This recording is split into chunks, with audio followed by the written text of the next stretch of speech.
جۆ بایدنی سەرۆکی ئەمریکا شی جینگپینگی هاوتای چینی بە دیکتاتۆر ناوبرد. جووکە بەوتەی ناوبراو سەرۆکشی لە کاردانەوەی خستنە خوارەوەی باڵۆنەکەیان لەسەر ئاسمانی ئەمریکا هەستی بە شڵەژانی زۆر کردووە. لەسەرەوەش چین ئیدانێ و کاری کردو و باڵشاخانی سیاسی لە قەڵم داوە. ئەم لێدوانەی سەرۆک بایدن لە ئاهەنگێکی پارتی دیموکرات لە ویلایەتی کالیفۆرنیا لە خۆراوەی ئەمریکادا و لە دوای یەک ڕۆژ لە سەردانەکەی ئەنتۆنی بلینکنی وەزیری دەرەوەی ئەو وڵاتە بۆ چین هات کە ئامانجلەی هێورکردنەوەی گرژی پەیوەندیەکانی پاکین و واشنتن بوو.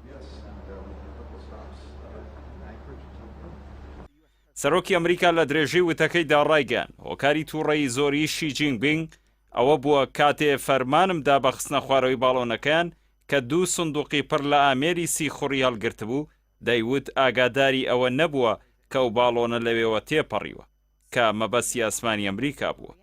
بە پێی وتەی جۆ بایدن ناوبراو سەرچاوی شڵەژان و گرژبوونی دیکتاتۆرەکانە کە نازانن بە تەواوی چی دەگوزارێت. نەدەبوو ئەم بابەتە بەم شێوەیە بچێتە پێشەوە وەکو ئاماژەیەک بۆ دەرچوونی باڵۆنە چینێکە لە ئاڕاستەی خۆی. لە بەرپەرجدانەوەی لێدوانەکەی بایدندا وەزارەتی دەرەوەی چین ڕایگەیان بە توندی دژی وتەکەی سەرۆکی ئەمریکایە کە سەرۆکی چین بە دیکتاتۆر ناو دەبات. تەنانەت وتەکەی بە وتەی تێکدەرانەی سیاسی لە قەڵام دەدات.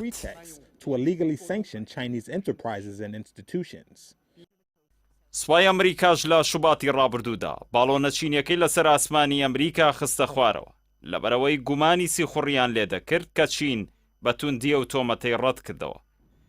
دۆسەی باڵۆنەکە و بابەتی دیکەش کە لە سەروی هەمویانەوە دۆسەی تایوانە شڵەژانی لە پەیوەندەکانی نێوان چین و ئەمریکادا دروست کردووە. وەزیری دەرەوەی ئەمریکا و سەرۆکی چین دوای کۆبوونەوەکەیان لە پاکین لە ڕۆژی دووشەممەدا ڕێککەوتن لەسەر دروستکردنی زەمینەی سەقامگیری لە پەیوەندەکانی نێوان هەردوو وڵاتدا بۆەوەی شۆڕ نەبێتەوە بۆ ململانێ و جەنگی نەخوازراو.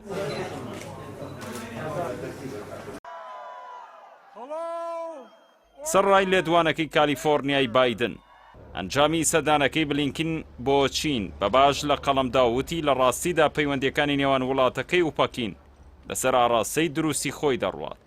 ئەوەش ئاماژەیەکە بۆ کۆنتڕۆڵکردنی قەیرانەکانی نێوانیان لە ڕێگەی دیبلۆماسیەوە بە تایبەتی سیاسەتمەدارانی کۆشکی سپی لەسەر ئەو بنەما سیاسی مامەڵە لەگەڵ چین دەکەن کە دەڵێت دەبێت لە دۆستان زیاتر لە نەیاران و دوژمنان نزیک بین تا دۆخاڵۆزەکان لە ئاڕاستی خۆیان دەرنەچن.